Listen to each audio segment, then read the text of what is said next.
Have you ever looked at your relationship and wondered, where did I go?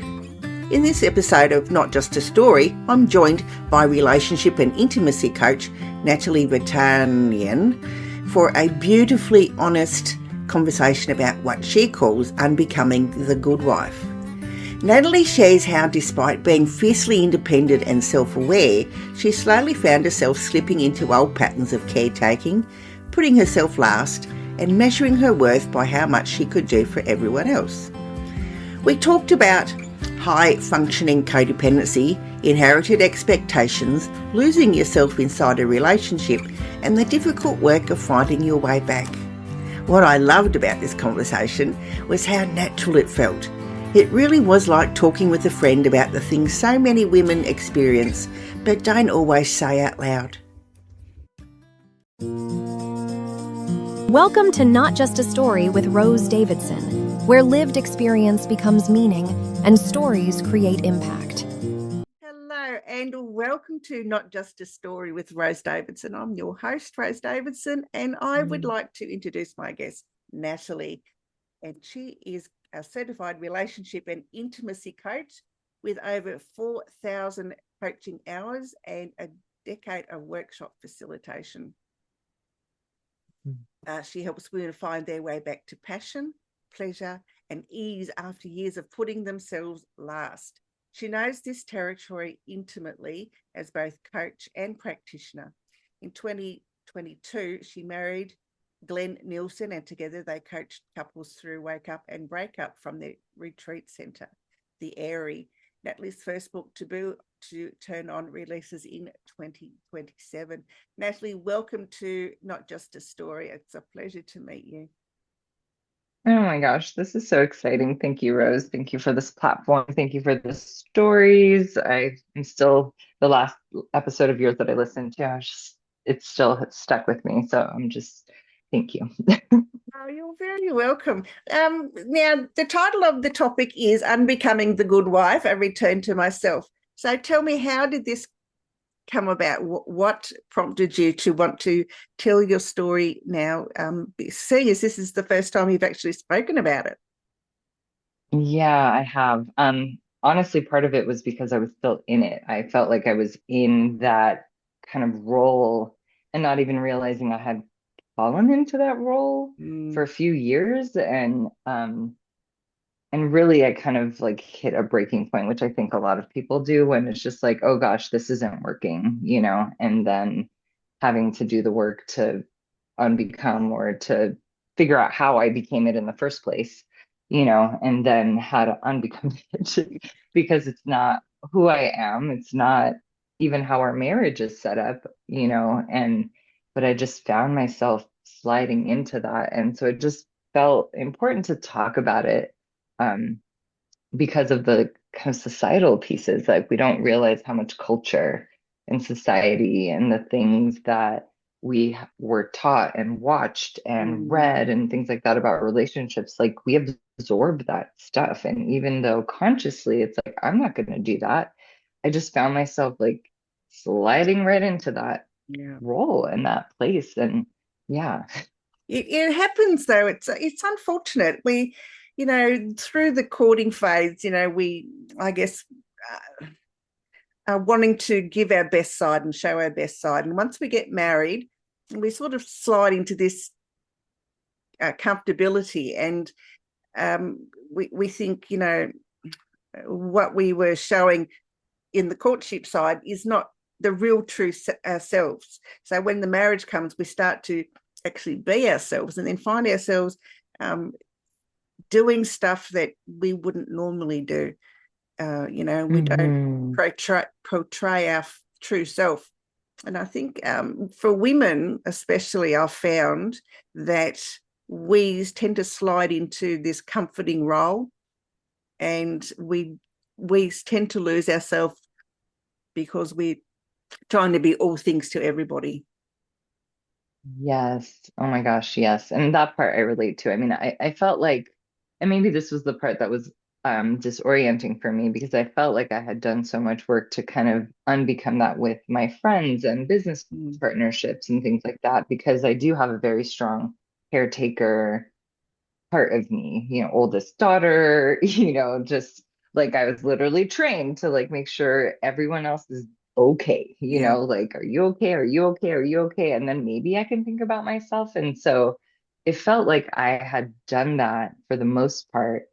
And even when I met my husband, we were friends for 8 years. So in that way, like we were showing all of ourselves. Like he knew what he was getting into, I knew what I was getting into, and then, but like you said, it was just something about when we got married and what that meant. Mm. And then I felt like I just became all of the women in my history, right? That like, especially as an Armenian woman, like it's very like you serve the man, and I was like, what am I doing? It just was a like, I'm doing all the cleaning and I'm doing all the chores and I'm doing all the tasks and I'm doing everything. I'm like, what am I even doing?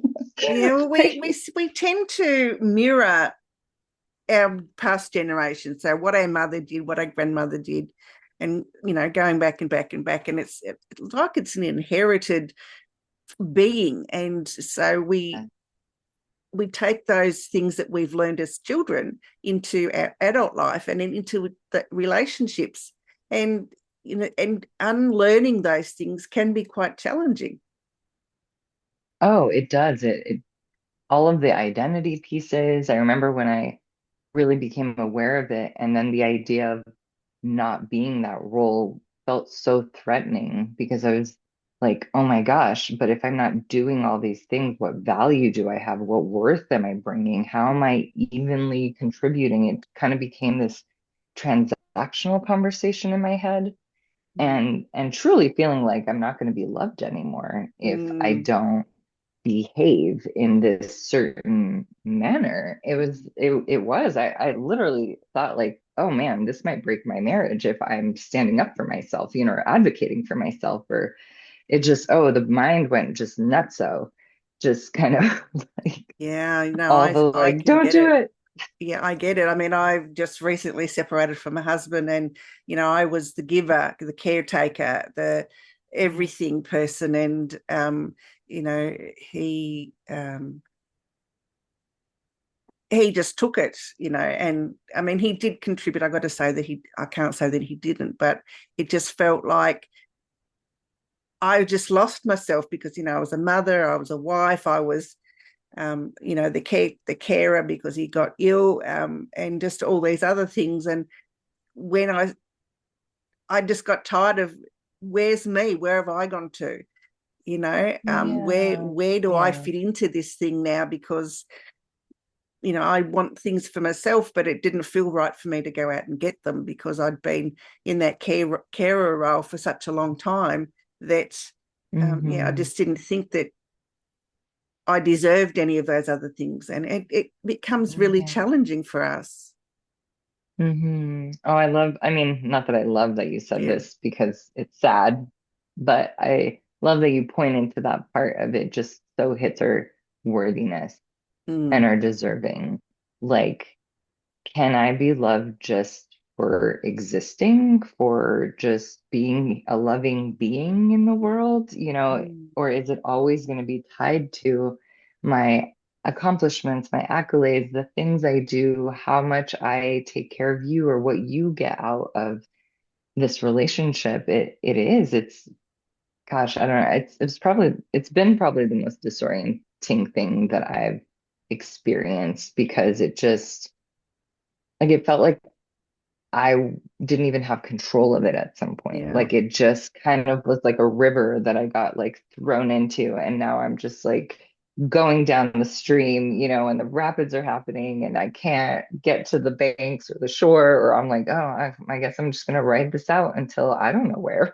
Yeah, it really tears you apart because you just don't know what you're doing for the best. I mean, if you're an independent person like me and like yourself, and you're high functioning, and all of a Yeah. sudden you're not those things anymore, what happens to you? It took me a few months to realize that yes, I was worthy of all the things that I wanted, and I was allowed to have them, even though in my mind, while I was married, I didn't think I was allowed to have all this independence and But really, Mhm. marriage is you're not glued at the hip. You are still two independent people, and you should be Right, able to live your life that way. right, right. And this is what I mean by like my husband and I even had like our vows kind of espoused that. And I know we believe that Mm, about being two fully expressed people in the relationship, mm, right? That you still are you, you still have your passions and your visions and your dreams, and I do mine. We support each other. But there is this, a wise woman once told me that you train people in your life how to treat you, mm. right? And so I was training my husband to be dependent on me, right? I was training him to not kind of really like go the extra mile for things because I already got it, right? I've Yeah, already taken care of it. I'm running circles around, I'm a multitasker, as most women are, right? Like I can do 5 things in 2 hours. Like it's going to take you an hour, yeah, and so it just, I was like, oh my gosh. And that was also humbling to be like, I can't just blame it on my husband for like not appreciating me enough to kind of like balance out our relationship, but that I created this too, like I trained him yeah. I did the to same. rely I on did the me. same. Yeah, you and I are very, very similar. I trained my husband I know. to be dependent on me, and he couldn't function without me, because he relied on me to do everything. He was a total technophobe, so I had to do all the banking, and I did the Right. grocery shopping, and I did, all the other stuff. And even when I was sick, I was still, still doing all the things I needed to Yeah. do, even though mentally and physically I was just really not very capable of doing it at all. But I just kept pushing through, and in the end, I got burnt out in the end, and just had to give up and just say, throw my hands up and say, can't do it anymore. And that takes so much courage to do when we don't know what lies on the other side of that. And that feeling of like, am I making the right decision? Like we doubt ourselves of like, am I being drastic? Am I being too much? And, like all those questions too of like, Yeah, no, I get it. I get it. So what would you advise, people to find that independence, and you know don't become the doormat? yeah, I think for me, the first step is having a practice of checking in with yourself because I just didn't check in with myself. I got so in the habit of the doing and kind of go, go, go, go, go that I didn't really sit down enough to be like, how am I feeling? Is this working for me? Like, am I vibrant and alive? Am I feeling aligned with the things that I'm doing? I was just so aware that I was just unhappy, Mm, and so I guess the flip side to that too is like to question those things of like when we feel frustrated or when we feel angry or when we feel sad or it's like there's usually something deeper going on. mm, We just don't stop or pause or ask ourselves those questions because again, we don't even feel like we deserve that kind of like attention for ourselves to be like, hey, you doing okay, Natalie? Like, is this working for you? And so I feel like that first part is like that deep self reflection and that mm, self analysis to like have a relationship with yourself in that way. mm, And then I feel like the second part, which was really helpful for me personally, was um, I do have a good cohort of women that I've known for a really long time, some of my closest friends. And it just kind of got to this place where I had to ask them, like, be honest with me. What are you seeing? What are you seeing in the way that I show up in my marriage? What are you noticing? mm, And it just one after the other, they were like, you don't feel like yourself anymore. mm, Like you're not like the bright, big, bright, vibrant Natalie that we've always known, And so it was just this sobering but also relieving thing of having the reflections from the people that know me well, to be like, am I being myself? Am I living my life? Am I, and that really was that last piece for me that had me, I was already starting to do the work, but just really double down on like, okay, I have a very high functioning codependent part, and I really need to look at this and untangle this and like get real Yes. about like what's happening for me. Yeah. And I also believe too, good communication with your partner is, you know, if you're feeling a little bit frustrated or you're not knowing about, um, you know, your feelings and how you're coping with life, I think having that open communication is helpful. And but sometimes I get the point too that it can be frightening to ask the question because you might not like what you hear. Right. Yeah, and it was. And I usually am not one to be afraid of the questions, but this felt so just kind of like, man, this could totally turn my world upside down if I really kind of asked those questions and went down that path. And I think because I agree with you about the communication, and I felt like I was communicating, but I wasn't communicating again, like what was kind of going on deeper. I was communicating my frustration. I was communicating the things that I like needed from him to kind of step up. But I had honestly, Rose, an edge, and I was just mad. And so the way that I would communicate wasn't kind, it wasn't clear, it wasn't, you know, and so when I started to untangle this was when we finally had that conversation of like, babe, I'm just realizing I just have let my codependent part run the show, and I don't like the version of myself I've become. I don't recognize myself. I had to get so vulnerable and real and transparent about what's happening so that he could partner with me in that healing process, right? Of like, I think I even literally said, I'm gonna need your help because this is so automatic for me. Mm, It's so automatic for me to take everything on, like I don't even realize I'm doing it sometimes. mm. And like so and he started to see that and he got that and he's like, I would never want you to not be your full self. Like I don't have these expectations of you. I don't, but we just got in the dance, right? Yeah. And we were just doing the dance.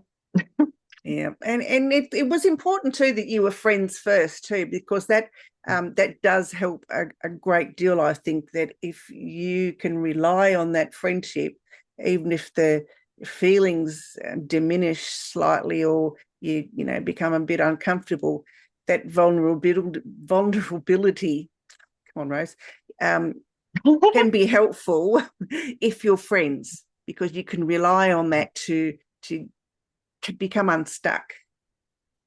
Oh, we've had to rely on that so much because we just had like one crazy thing happen after another after we got engaged. It just felt like life was like, oh, okay, we're gonna fast track you and give you all the most challenging things you can deal with, like that any human could deal with and then any couple could deal with, and we'll just see how you guys do, and we did a couple of times. I was just like, I miss my friend. Can I have my friend back? Because Mm, right now, whatever is happening in this romantic kind of exchange or this like we're married thing, I'm like, I miss my friend. I just want to be able to like tell you how I'm feeling and you just like listen or just care or, like you would to anybody and not because we get defensive, we feel like it's me and all the things that kind of happen when it's a romantic partner. mm, Um, and I really encourage people when they start dating, even if they're married, it's like, can you just really focus on actually fostering a friendship mm, more than anything? Because that's the foundation, that's the base to build mm. everything off of. Yeah, absolutely. No, I totally 100% agree. Um, my next question is that you don't. I know you don't want to speak about Glenn's role in all this because that's his story to tell, and I respect that. But Oh, it's okay, I can share. He's fine.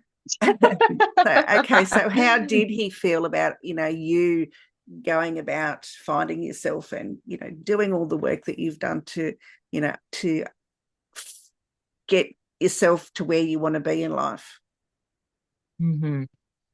Um, I mean, I'll be honest, in the beginning it was hard for him because what he was hearing me say is, I'm not happy, Mm, right? Which is what I was saying. But how he interpreted that was, yeah. you're not making me happy. This marriage doesn't make me happy. This life we're living doesn't make me happy.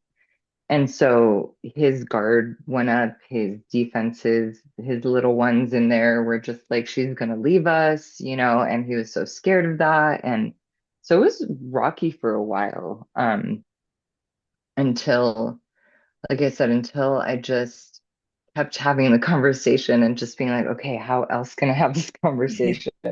How else can I say this? I mean, it really helped when I started therapy because I was able to start teasing things apart. Um, and I'll make a plug for internal family systems therapy, IFS. It's gorgeous because it really highlights that we have all of these different parts in us Mm, that will react or respond to different things. Some of them are protecting us, some of them are managing things, some of them are like the wounded parts. And so I was able to really speak about my experience in a way that didn't feel personal to him yeah. And that is the because it would just, hardest yeah, part. it's the hardest part, Rose. Oh Yeah, my it God, is it's the hardest absolutely, part. because they do get defensive when you want to speak about your feelings and how unhappy you are, because they think, oh my God, they're going to leave me and I'm the cause of their unhappiness. And it's really not that at all. It's just something that's within us that isn't being satisfied. Right, right. And to really parse out that I'm not happy with whatever this is that we've set up, Yeah. right? It's not you, it's not our marriage, it's not where we're living, even though all these things have been challenging. But I was like, I'm not saying I don't want to be with you. I'm not saying I don't want us to be married to you and do life with you. I'm literally just saying the way this has been set up is not working for me. And I would like to find a way, I would like to find a way with you together to do a different dance.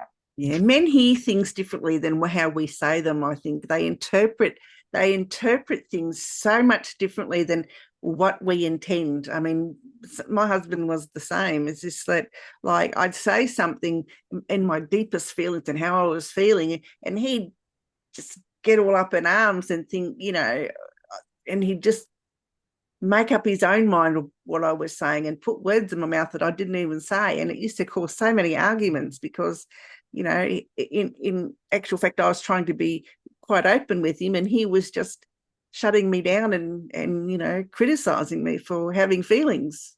And it was awful. Mm. And, Oh, you it's know, awful. and, It's men, awful. I'm not saying all men, I'm saying most men. No, yeah. Most men Hmm. are like that because that's how they've been trained, because they're not trained to be Yeah. vulnerable and open about feelings and talking about stuff that really matters. No, I mean, even the ones that do go learn it, because I mean, that's the thing. I met my husband in those kind of spaces. He was like learning the feminine, he was Mm. doing all these things. But I'm like, honestly, Rose, it's the craziest thing. Doesn't matter how much training you've done, doesn't matter how many hours I've coached or he's done therapy with his clients.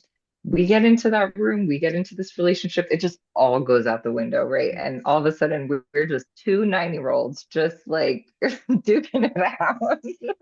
Yep, absolutely right. Absolutely right. Valerie, not Natalie, I beg your pardon. Sorry, I had Oh, Valerie on that's the brain pretty. for some No, it's reason or fine. other. Now, tell me a little bit about your coaching practice.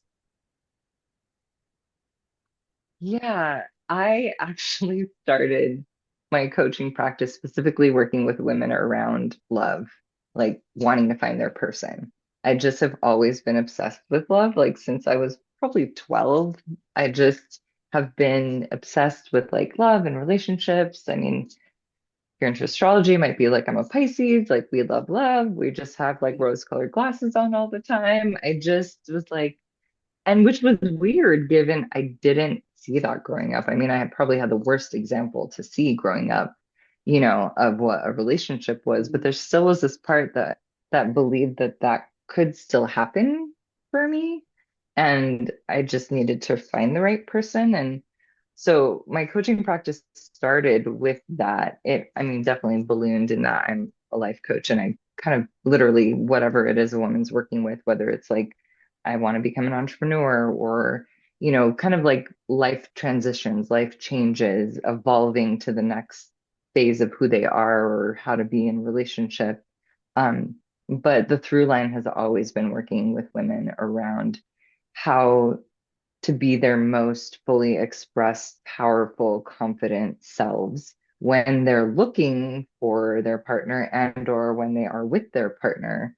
Um, because the more we know of what we want, the more we can attract that, the more we can recognize it when we see it, and not choosing from our past or our past relationships or what we saw from mom and dad, and so it was just a lot of like deep healing work with women to unpack a lot of that and find out what it is they want for themselves, not like what mom and dad want, not what my culture wants, not what society wants, but like you specifically, what do you want in a relationship? Like Mm, we can design that, we can curate it, you can have it however you want. yeah. Now I agree, and I think a lot of women are a bit loath to go to get counselling or to get coaching because they don't want to be vulnerable. Mhm. Mhm. No, Mm, it's scary. It is. It definitely is. absolutely. I mean, I still for a long time thought of vulnerability as a weakness. It's like you don't show someone your underbelly, they can poke it or they'll like use this information later against you somehow. Or Yes, absolutely. Natalie, you can be found on LinkedIn, on Facebook, and your website at This Turned On Life. So .com. What can people find on your website? so on my website, I talk about my coaching work. I also do tarot readings. That's just a fun other way that I like to kind of help people get deeper and find the messages that they need. I talk about the couples work that Glenn and I do there. And I also talk about my book. So pretty much like all the fun things I'm up to, you can find on my website. Oh, wonderful. It's been such a pleasure speaking with you today. Thank you for sharing about unbecoming the good wife. It was really fascinating conversation. Oh, thank you, Rose. I know. I hope it resonates in the way of like, oh, yes, that's what I'm doing, and I can do another way. Thank you for listening to Not Just a Story with Rose Davidson. If something in this episode stayed with you, you're invited to reflect on your own story, in your own way, in your own time. And if you feel ready, you can share your story through the Impactful Voice Project at rosedavidson.com.au. This is a space where lived experience is honored and stories are shared with care. Until next time, your story matters.